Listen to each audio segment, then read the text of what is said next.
స్తుతి యాగం అర్పించడం వల్ల మనం ఆయన్ని మహిమపరుస్తాము. ఆయన ఇచ్చిన ఆస్తిలో ఆయన భాగాన్ని ఆయనకి ఇవ్వడం వల్ల ఆయనకు మహిమ ఘనత కలుగుతుంది.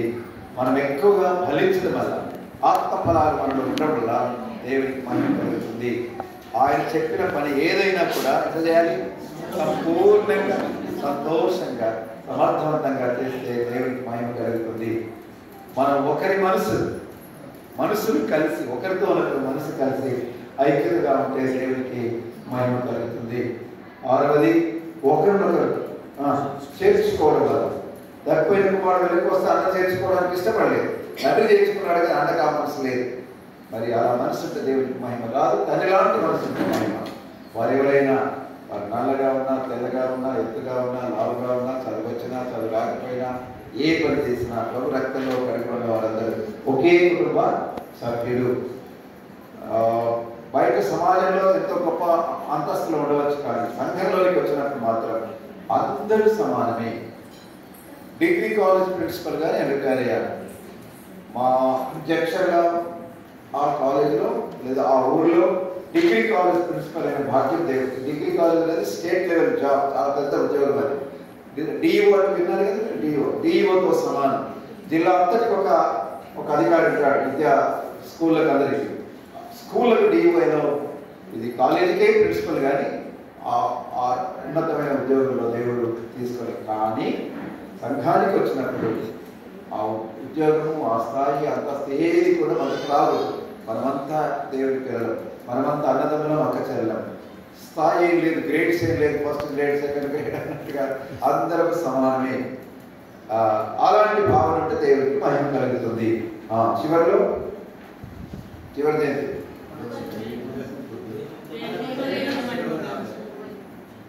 అర్థమై చెప్పాలి.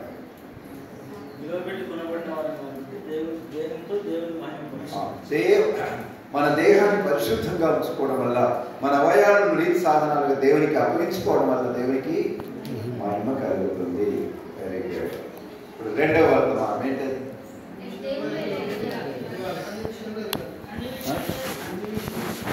అన్ని విషయాల్లో ఏంటిగా? ఓకే, ఎన్ని విషయాలు?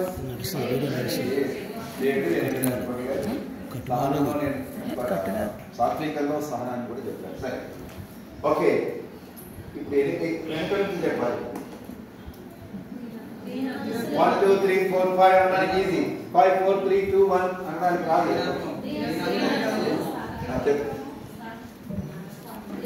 నేను పొందుతాను, నీ పేరు ఎందుకు మర్చిపోతాను? పల్లవి. అది చెప్పు. దేవుని జ్ఞానము, విశ్వాసము, పరిశుద్ధత,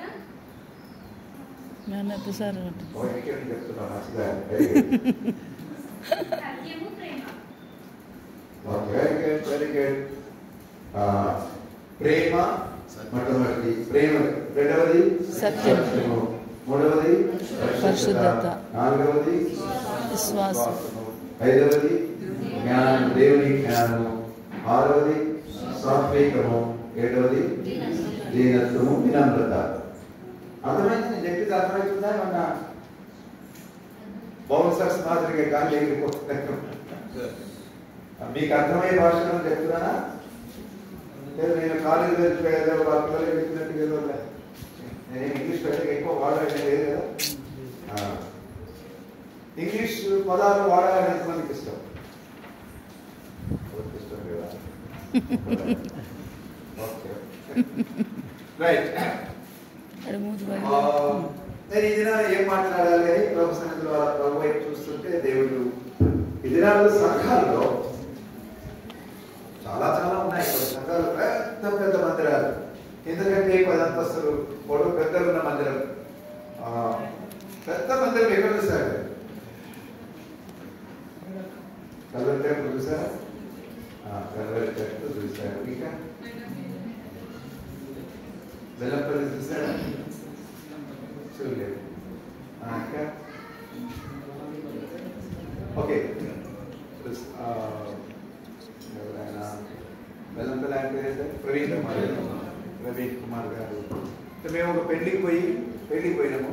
అది పెళ్ళికి కాదు, సారీ, ఎంగేజ్మెంట్కి పోయి గుంపు అంతా పోయి చూద్దాం పదండి ఇట్లా ఊరికి వచ్చిన కాదు చూసినాం చాలా పెద్ద మందిరం అది. నేను కల్వర్ టెంపుల్ కూడా ఆ కల్వర్ టెంపుల్ వేరే ఒక మ్యారేజ్ అయితే ఆ మ్యారేజ్ వెళ్ళాను. అంటే అక్కడ పెద్ద మందిరం కాదు, ఇంకా చాలా హాల్స్ ఉంటాయి, అక్కడ చాలా హాల్స్ ఉంటాయి. మరి మందిరాలు పెద్దగా ఉంటున్నాయి, చాలా మందికి ఆస్తులు చాలా ఉన్నాయి, అంతస్తులు చాలా ఉన్నాయి, మరి ఎన్నెన్నో పరికరాలు వాళ్ళకి ఉంటాయి, ఎలక్ట్రానిక్ గ్యాడ్జెట్స్ అన్ని కూడా, మ్యూజిక్ టీమ్ అంతా కూడా చాలా అద్భుతంగా ఉంటుంది కొన్ని సంఘాల్లో, ఇవన్నీ ఉంటాయి, ఎన్నెన్నో ఉన్నాయి. వాటి బట్టి ఆశ్చర్యపడే చాలా మంది ఉన్నారు. కానీ దేవుడి దృష్టిలో ఎన్నున్నా కూడా లక్షలు రావచ్చు, ఒకే ఆదివారం లక్షలు రావచ్చు కొన్ని సంఘాలు. సో ఆస్తులు ఎంత వస్తుంది అది ప్రధానం కాదు, కానీ ఆ సంఘంలో ప్రేమ ఎంతవరకు ఉంది, ఆ సంఘస్థులు ప్రేమ గురించి ఎంతవరకు జీవిస్తున్నారు అనేది. ప్రేమ గురించి చెప్పినది బైబిల్లో ఒక అధ్యాయం, మొదటి పత్రిక 13వ అధ్యాయం. మనుషుల భాషలతో దేవదూతుల భాషలతో నేను మాట్లాడాను, ప్రేమ లేనివాడు లేదు, గనగనలాడు ఆలనేది, మనుషులు గనగనలాడు ఆలన. శబ్దం వచ్చిందా మీకు? దీనికంటే శబ్దం ఇంకా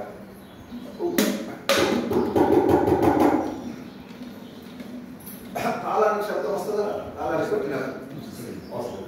శబ్దం తాళంలో ఉంటుంది, మెటల్లో, లోహంలో దాని ప్రాణం ఉంటుందా? లోహంలో ప్రాణం ఉంటుందా? జీవం ఉంటుందా?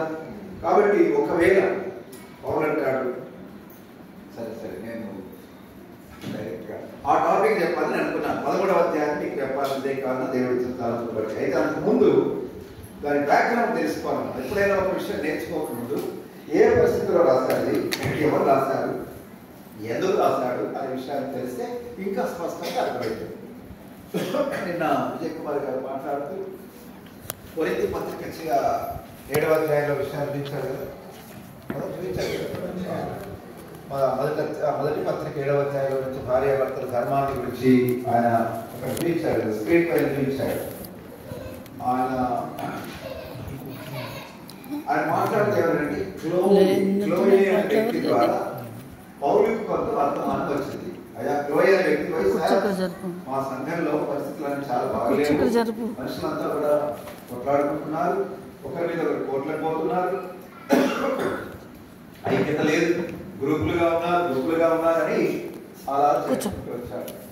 అదంతా చెప్పినట్టు వల్ల అలా ఉందా అని వారిని క్రమశిక్షణ పెట్టడానికి, వారిని సరిచేయడానికి ఈ పత్రిక రాస్తారు పౌరులు. వారిలో ఉన్న లోపాలను ఎత్తి చూపి ఇలా ఉండడం మంచిది కాదు, ఇలా ఉంటే మంచిది కాదు, ఇలా ఉంటే మంచిది అని వారిని క్రమం పెట్టడానికి రాసిన పత్రిక ఇది. అందుకంటే ముందు అసలు ఈ కొరింథీ పట్టణాన్ని గురించి మనం కొన్ని విషయాలు నేర్చుకుంటే మంచిది. ఆసియా ఖండంలో కొరింథీ, అప్పుడు ఆసియా ఖండం, ఇప్పుడు ఆసియా ఖండం ఒక పేరు ఉంది. ఆసియా ఖండంలో కొరింథీ పట్టణం ఉంది. ఈ కొరింథీ పట్టణం అకయా అనే ప్రాంతానికి, అది రాజైన అకయా అనే ప్రాంతానికి రాజధానిగా ఉండేది. ఈ కొరింథీ పట్టణం గ్రీస్ దేశం, గ్రీకుల పాలనలో ఆరంభమై, క్రీస్తుపురం 4వ శతాబ్దంలో ఆరంభమై, అలా తర్వాత రోమ్, ఈ చరిత్ర ఎకనామిక్ తెలుసు నాకు తెలియగా, కొన్ని రాజ్యాల పేరు చెప్పండి. రాజ్యాలు మన దేశం చెప్పండి.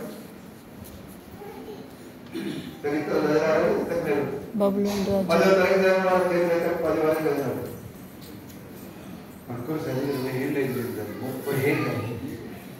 మీరు 30 ఏళ్ళు, 40 ఏళ్ళు నేను చదివి ఇప్పటికీ నాకు జ్ఞాపకం.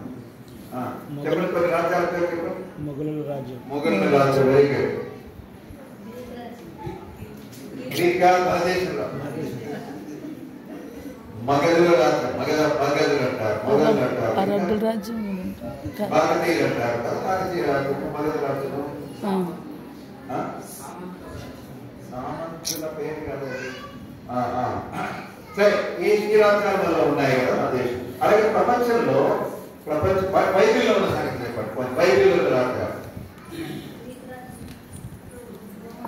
గ్రీక్ రాజ్యం,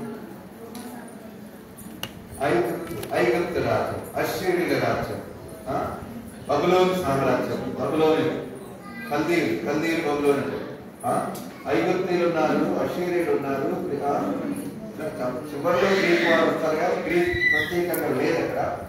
రోమా సామ్రాజ్యం ప్రపంచంలో చాలా ప్రసిద్ధికి ఎక్కిన రోమా సామ్రాజ్యం, గ్రీక్ సామ్రాజ్యం. గ్రీకులు రాజు ఎవరు? గొప్ప రాజు అలెగ్జాండర్ ద గ్రేట్ అంటారు. ఆ తర్వాత చివరిలో మన దేశానికి వచ్చిన వారు ఎవరు? మన దేశాన్ని వచ్చి పాలించిన వారు ఎవరు? బ్రిటిష్ వారు. సో బ్రిటిష్ సామ్రాజ్యం ప్రపంచం అంతా కూడా ఎన్నో దేశాల్లో వారి అధికారం ఉన్నారు. ఈ రాజ్యాలన్నీ పోయినాయి. అప్పుడు రోమా సామ్రాజ్యంలో ఈ పట్టణం బాగా అభివృద్ధి చెందింది. ఏ పట్టణము? కొరింథీ పట్టణం. కొరింథీ పట్టణం దేనికి ప్రసిద్ధి? వ్యాపారానికి,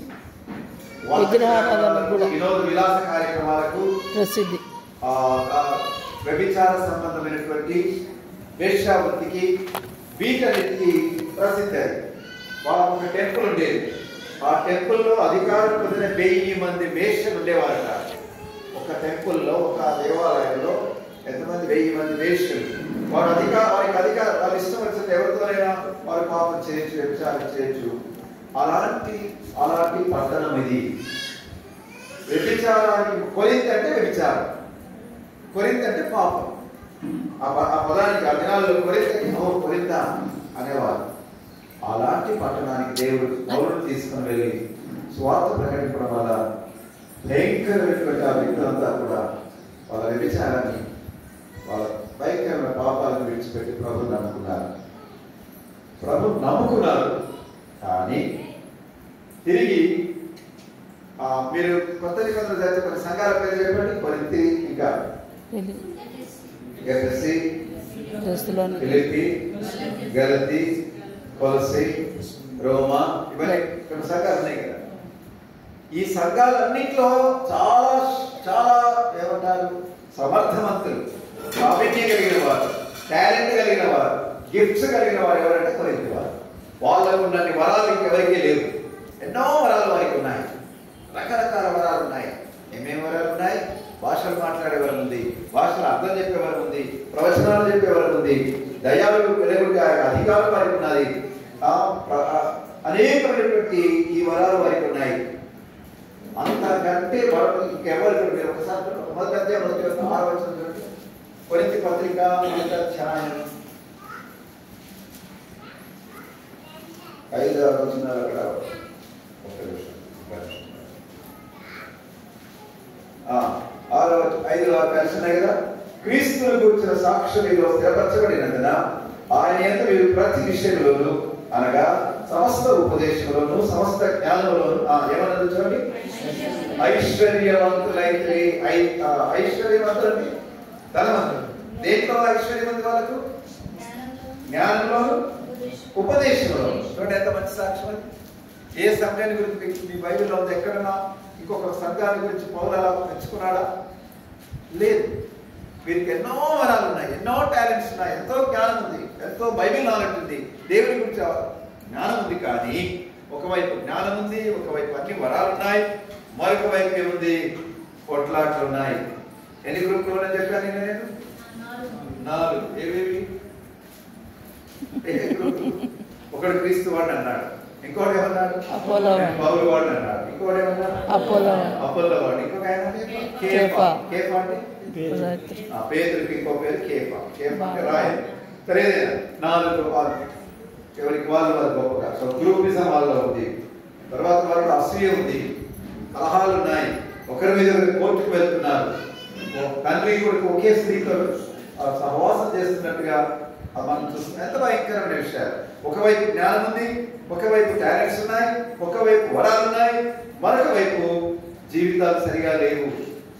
దేవుడికి కావలసింది వరాలు కాదు, దేవుడికి కావలసింది నీకు ఎంత అద్భుతంగా మాట్లాడతాం అనేది కాదు, దేవుడిని ఎంత చక్కగా మధురంగా పాడతాం అనేది కాదు. నీ జీవితం ఎలా ఉందనేది దేవుడు చూస్తాడు. మన ప్రవర్తన దేవుడు చూస్తాడు, మన నడవడిని దేవుడు చూస్తాడు, మన లైఫ్ ఎలా ఉంది, మన క్యారెక్టర్ ఎలా ఉంది, మన యొక్క నడవడి ఎలా ఉన్నది దేవుడు ఆ నడవడి చూస్తే భయంకర రీతిగా వారు. అందుకని వారిని చక్కబెట్టాలని, వారిని క్రమ పెట్టాలని, వారికి ఒక టీచర్గా, ఒక టీచర్ పిల్లల్ని ఏ విధంగా బెత్తం తీసుకొని క్రమ పెడతాడు, అట్లా పౌలు ఈ పత్రికను వాళ్ళకి రాస్తాడు. అవసరమైనప్పుడు గట్టిగా మాట్లాడతాడు, మరొకసారి నెమ్మదిగా తండ్రి వారి మాట్లాడతాడు. 12వ అధ్యాయం ఏముంటుందంటే వరాల గురించి ఉంటుంది. చూడండి 12వ అధ్యాయంలో 12వ అధ్యాయంలో కృపావరాల గురించి మాట్లాడతారు. కృపావరాలు ఎన్ని? 9 వరాలు కనబడతాయి. సరే, ఏదైనా బుద్ధివాక్యము వాస్తవంగా ఒక ప్రత్యక్షత కనబడదట. 2:7-8 వచ్చినారు. బుద్ధివాక్యము, జ్ఞానవాక్యము, విశ్వాసము, స్వస్థపరచు వరము, అద్భుత కార్యములు చేసే శక్తి, ప్రవచన వరము, ఆత్మల వివేచన, మరొకరికి నానావిధ భాషలు, మరొకరికి భాషలు అర్థం చేసే వరాలు. ఇన్ని వరాలు మనకు ఉన్నాయి. ఎన్ని ఉన్నందువల్ల వాళ్ళు ఏమైంది? ఏమొస్తుంది చెప్పండి? మనకి ఏదైనా ఎక్కువైతే ఏమైంది? గర్వం వస్తుంది కదా. వాళ్ళు గర్విస్తులుగా ఉన్నారు. మమ్మల్ని మించిన వాళ్ళు ఎవరు లేరు అనుకున్నారు. అన్ని వరాలు ఎన్ని ఉన్నాయి? ఇప్పుడు చూడండి 12వ అధ్యాయం చివరి వచ్చింది కదా. 12వ అధ్యాయం చివరికి వచ్చింది.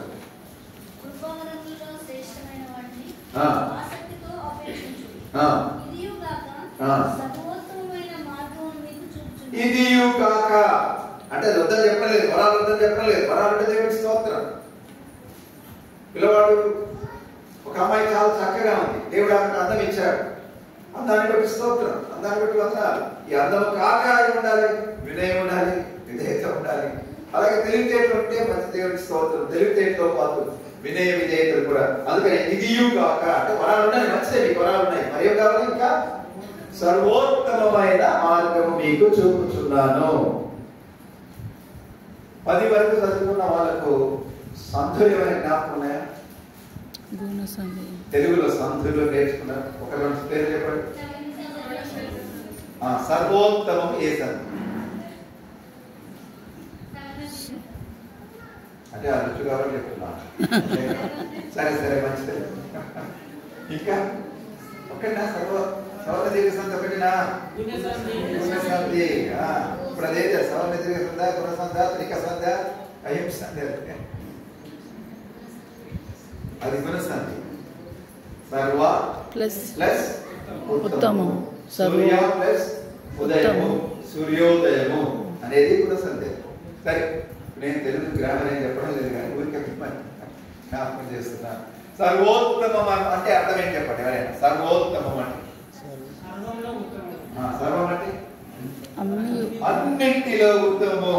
మీకు ఎన్ని వరాలు ఉన్నా కూడా వాటన్నింటిలో ఉత్తమైంది ఏంటంటే 13వ అధ్యాయం. మీకు వరాలు చాలా ఉన్నాయి, మంచిదే, అది నేను కాదనలేదు, వద్దనలేదు. ఆసక్తితో అపేక్షతో కోరుకోమంటున్నాడు. వరాలు కావాలని కోరుకోండి అంటున్నాడు. కానీ అదియు కాక సర్వోత్తమమైన మార్గము, అన్నిటిలో ఉత్తమమైన మార్గము నేను మీకు చూపిస్తానని ఇప్పుడు 13వ అధ్యాయం చూపిస్తున్నాడు. 13వ అధ్యాయంలో 13 వచనాలు ఉంటాయి. నేను ఈ అధ్యాయం 3 భాగాలుగా విభజిస్తున్నాను. మొదటి 3 వచనాలు ఒక భాగం, 4 నుంచి 7 వరకు ఇంకొక భాగం, 8 నుంచి 13 వరకు ఇంకొక భాగం. మొదటి 3 వచనాలలో ప్రేమ యొక్క ప్రాముఖ్యతను గురించి చెప్తున్నాడు పౌలు. ప్రేమ యొక్క ప్రాముఖ్యత. 4 నుంచి 7 వరకు ప్రేమ యొక్క నిర్వచనం. ప్రేమ అంటే ఏంటో వివరిస్తున్నాడు. వివరణ రాసుకోండి లేదా నిర్వచనం. 8 నుంచి 13 వరకు ప్రేమ యొక్క శాశ్వతత్వం. మీరు సెల్ ఫోన్ ఛార్జ్ చేసుకుంటే అయిపోతే ఏమంటారు? ఎంతవరకు ఏమంటారు? అయిపోయిందిరా ఇది ఛార్జ్ చేసుకుంటే కదా ఫోన్, ఆ ఛార్జింగ్ అయిపోతే డౌన్ అవుతుంది. బ్యాటరీ డౌన్ అయింది. లో బ్యాటరీ అంటే బ్యాటరీ డౌన్ అయింది. లో బ్యాటరీ. సరే, హలో, ఇంకొక పదం దాన్ని ఏమంటారు చెప్పండి? వ్యాలిడిటీ అంటారు. వ్యాలిడిటీ, దాని వ్యాలిడిటీ, దాని విలువ అంతవరకు అంటే దాన్ని పనిచేసే వ్యాల్యూ అంతవరకు. సో ప్రేమ యొక్క వ్యాలిడిటీ అంటే దాని విలువ ఏంటి, ఎంతవరకు ఉంటుంది అనేది ఇంటికి వచ్చినట్టు చెప్తారు. ఎంతవరకు ఉంటుంది ప్రేమ? ఎంతవరకు ఉంటుంది ప్రేమ? శాశ్వత కాలం ఉన్నట్టు కదా. విశ్వాసము, నిరీక్షణ, ప్రేమ, ఈ 3ను నిలిచింది. వాటిలో శ్రేష్టమైనది ప్రేమయే. మనం ప్రభు దగ్గర పరలోకానికి వెళ్ళామనుకోండి, అప్పుడు విశ్వాసం అవసరమా? ప్రభు ఎదురుగా ఉన్నప్పుడు విశ్వాసం అవసరం లేదు. నిరీక్షణ అవసరమా? నిరీక్షణ ఎప్పుడు అవసరం? కనబడకుండా ఎదురు చూస్తుంటే దాన్ని నిరీక్షణ అంటారు. మరి ప్రభు ఎదురుగా ఉంటే నిరీక్షణ కూడా అవసరం లేదు. కానీ ప్రేమ అక్కడ పరలోకంలో కూడా అవసరం. ప్రేమ ఈ లోకంలో అవసరము, పరలోకం మనం అక్కడ ప్రభువును ప్రేమించాలి, ప్రభువుచే ప్రేమింపబడాలి పరలోకంలో కూడా. కాబట్టి పౌలు అంటాడు, మొదటి 3 వచనాలు ఏమంటాడు? మొట్టమొదటిగా నేను మనుషుల భాషలతో దేవదూతుల భాషలతో మాట్లాడాను, ప్రేమ లేని వాడినైతే గలగన్నాడు తాను ఏమంటాడు? లోబడి కంచున అయినా అని అంటాడు. సో కంచు కానీ తాళానికి కానీ శబ్దం వస్తుంది కానీ ప్రాణం ఉండదు. నాకు ఎన్ని భాషలైనా రావచ్చు, ఈ లోకంలో ఉన్న ఒక 100 భాషలు రావచ్చు, పరలోక భాషలు కూడా రావచ్చు, కానీ ప్రేమ లేకపోతే అంతా నేను పుట్టి తాళాన్ని శబ్దమే చేస్తాను, నాలో జీవము లేదు దేవుని దృష్టిలో. కాబట్టి అది మొట్టమొదటి. రెండవది ఏమంటాడు అక్కడ? రెండవది ఆయన ఏమంటాడంటే ప్రవచించి కృపావరులు కలిగినను జ్ఞానమంతా ఎదిగిన వాడైనను కొండలు పెద్దల విశ్వాసం కావాలన్నాయను ప్రేమ లేని వాడైతే నేను ఎవరైనా మిమ్మల్ని వ్యర్థుడా అన్నారు అనుకోండి, అన్న నాకు ఎంత మంచి దిరదించావన్నా, చాలా థ్యాంక్స్ అన్నాను అంటారు కదా. రూపురేఖలన్నీ మారిపోతాయి, పనులు పొడపడగలికి నిలదీసి ఎన్నో గెలవని రూపం కనబడతాడు. ఏంటి నన్ను వ్యర్థుడా అంటున్నావా? పౌలేమంటున్నాడు, నాకెన్ని వరాలు ఉన్నా కూడా, ఎంత గొప్ప విశ్వాసం ఉన్నా, ఆ విశ్వాసంతో కొండలు నేను పెకిలించినా కూడా, ప్రవచించే వరం నాకున్నా, బైబిల్ నాలెడ్జ్ నాకు ఎంత గొప్పగా ఉన్నప్పటికీ ప్రేమ లేకపోతే నేను అది రెండవది. కింద 3 అక్కడ ఏమంటాడు? నా ఆస్తి అంతా కూడా నేను అప్పగించను, కాల్చబట్టుకున్న శరీరం అప్పగించను, ప్రేమ లేని వాడనైతే నేను నాకు ప్రయోజనమేమీ లేదు. బీదలకు నా ఆస్తి అంతా ఇచ్చిన, కాల్చబట్టుకు నా శరీరం అప్పగించిన, ప్రేమ లేకపోతే ఎవరంట? నాకు ప్రయోజనమేమీ. మీరు ఎప్పుడైనా 3వ వచనం చదివినప్పుడు నిజంగా బైబిల్ మీరు బాగా చదివితే చక్కగా చదివేవాడు ఆగిపోవాలా? ఏంటిది? బీదలకు ఆస్తి అంతా ఇస్తున్నాడట, తన శరీరాన్ని కాల్చబట్టుకు అప్పగిస్తున్నాడట. ప్రేమ లేకుండా చేస్తారా ఇది? అట్లా రావాలి వస్తుంది. ప్రేమ లేకుండా ఎందుకు చేస్తారు? ఆస్తి అంతా తెప్పిస్తాడు, కాల్చబట్టుకుని తప్పించుకుంటాడు. ప్రేమ లేకపోతే అని క్వశ్చన్ రావాలి. వచ్చింది ఎప్పుడన్నా? మా క్వశ్చన్స్ ఏమి రావని అంటారు. మేము క్వశ్చన్స్ ఎవరికి వేయము, మాకు ప్రశ్నలు ఏమి రావు. జాగ్రత్తగా ఎవరు కాదు వాళ్ళకి ప్రశ్నలు రావాలి బైబిల్ చదివేటప్పుడు. కావచ్చు శరీరాన్ని అప్పటికి ఇప్పుడు ఎంతమంది చనిపోతున్నారు, ఎంతమంది టెర్రరిస్టులు వారు నమ్మిన సిద్ధాంతాలకు చనిపోతున్నారు. ఉద్దేశం వేరు కావచ్చు, మంచి పనే కావచ్చు, కానీ చెడు ఉద్దేశం కాదు. మీకు అర్థం కావాలంటే అమ్మా భిక్షమై తల్లి అని మీ ఇంటికి వచ్చారనుకో, వస్తే ఒక 100 రూపాయలు ఇవ్వాలనుకున్నారు. ఆ రోజు మీరు మ్యారేజ్ వెడ్డింగ్ యానివర్సరీ అనుకో, ఈ రోజు భిక్షగానికి 100 రూపాయలు ఇవ్వకపోతే కానీ ఇచ్చేసారు. ఇచ్చే చెప్తున్నారు, అరే బాబు నేను 100 రూపాయలు ఇస్తున్నాను కానీ ఈ వీధంతా తిరగాలి, ఈ ఊరంతా పోయి అమ్మా ఫలానామే ఫలానా ఆయన నాకు 100 రూపాయలు ఇచ్చారు, అది మీకు చెప్పమన్నాడమ్మా, మీకు అందరికి చెప్తున్నాను అని ఇచ్చాడు. ఆ ఉద్దేశంతో ఇచ్చాడు అనుకోండి, అది దేవుడికి అంగీకారం కాదు. కాబట్టి మంచి ఇవ్వడం మంచి పనే కదా. 100 రూపాయలు ఇవ్వడం మంచి పనే కదా, పేదవానికి సహాయం చేస్తుంది. మంచి పని చెడు ఉద్దేశంతో చేయడం దేవుడు అంగీకరించాడు. అర్థమైందా? మంచి పని చెడు ఉద్దేశంతో మన పేరు ప్రఖ్యాతుల కొరకు నేను కనబడాలి, నా పేరంతా ఊరంతా చాటబడాలి అనే ఆలోచన నీకుంటే అట్లా ఎంతోమంది చనిపోతున్నారు, ఎంతోమంది త్యాగం చేస్తున్నారు. కాబట్టి అది మంచి ఉద్దేశంతో మంచి పని చేయాలి. కాబట్టి పుట్టి కాల్చబట్టే శరీరం ఇచ్చినంత మాత్రాన కాదు, తప్పుడు సిద్ధాంతాలకు ఎంతోమంది చనిపోతున్నారు. కాబట్టి సరైన అట్లా ఉంటే దానివల్ల నాకు ప్రయోజనము లేదు. ఇప్పటి నుంచి జాగ్రత్తగా వినండి. మనకు కావాల్సినది ఇంపార్టెంట్ 4 నుంచి 7 వరకు. అక్కడ చాలా విషయాలు అక్కడ ఉన్నాయి. మరి వాస్తవంగా 15 విషయాలు అక్కడ ఉన్నాయి, కానీ నేను 15 చెప్పాను, 11 మాత్రం ప్లాన్ చేసుకుంటూ వెళ్తాను. ఇప్పుడు జాగ్రత్తగా వినండి. మొట్టమొదటిగా ప్రేమ యొక్క లక్షణాలు. ప్రేమ అంటే ఏంటి? ప్రేమ అంటే ఏం కాదు, ఏమి. ప్రేమ కల్వరిలో యేసయ్య మన కొరకు నిస్వార్థంగా తన ప్రాణాన్ని దారపోసాడు, చనిపోయాడు, తిరిగి లేచాడు. అది నిజమైన కల్వరి ప్రేమ. ఆ ప్రేమను రుచించిన మనలో ఇవన్నీ ఉండాలి. ప్రేమ చూడండి, అక్కడ ప్రేమ మొట్టమొదటిది దీర్ఘకాలము. రాత్రి స్నానాన్ని గురించి చెప్పాను కదా, స్నానం ఉండాలి, ఓపిక ఉండాలి అని. తెలంగాణలో ఒక ఏమంటారు సామెత ఉంది, ఓర్పుంటే ఓరుగల్లంత పట్టణాన్ని జయించొచ్చారు. ఓరుగల్లంటే తెలంగాణలో హైదరాబాద్ తప్ప రెండవది పెద్ద పట్టణం ఏది? వరంగల్. మరి ఓర్పు ఉంటే, ఓపిక ఉంటే ఏం చేయొచ్చట? వరంగల్ అంత పట్టణాన్ని చేయించవచ్చట. దీర్ఘకాలం సహించడం. కొంతమంది అమ్మాయిలు అంటారా, అన్నా అంకుల్ ఇక నాకు కాలం అయితే ఎంతకాలం భరించాలి? ఈ వ్యక్తిని నేను ఎంతకాలం భరించాలి? ఈ తాగుబోతుని ఎంతకాలం భరించాలి? అంకుల్ ఈ దుర్మార్గుని అనే పాపం భర్తలు కష్టపెట్టే భర్తలు కొంతమంది ఉంటారు, భార్యలు. అప్పుడు వాళ్ళు అంటారు ఎంతకాలం సహించాలి? ఎంతకాలం సహించాలని మీరు ఒప్పందం పెళ్లి రోజు ప్రమాణం చేశారు. ఎంతకాలం కలిసి ఉండాలని ప్రమాణం చేశారు? మరణం వరకు జీవితకాలం. మరి సమస్యలు ఎన్ని వచ్చినా కూడా జీవితకాలం సహించాలి. ఎంతకాలం సహిస్తుంది ప్రేమ? దీర్ఘం అంటే చాలా దినాలు బ్రతికినంత కాలం సహిస్తూ ఉండాలి. సహనం లేకపోతే యేసయ్య ఎబ్రీ పత్రిక 12వ వచనంలో ఆయన సిలువను సహించి తన ఆనందం కొరకై అవమానమును నిర్లక్ష్యం పెట్టాడు. సిలువ అంటే ఏంటి? సిలువను యేసయ్య సహించారట. సిలువ అంటే ఏంటి చెప్పండి? సిలువను సహించారంటున్నారు. మరి సిలువ అంటే ఏంటి అక్కడ? సరేమా, వెరీ గుడ్. ఇంకా అంటే ఎక్కడ చాలా విషయాలు ఉన్నాయి. సిలువ అంటే శ్రమ, బాధ, అవమానము, నింద, దూషణ, తిరస్కారము, ఒంటరిగా చేశారా సిలువలో? అందరు శిష్యులంతా పారిపోయారా? ఎవరుగా? సో ఇవన్నీ సిలువ అంటే ప్రభు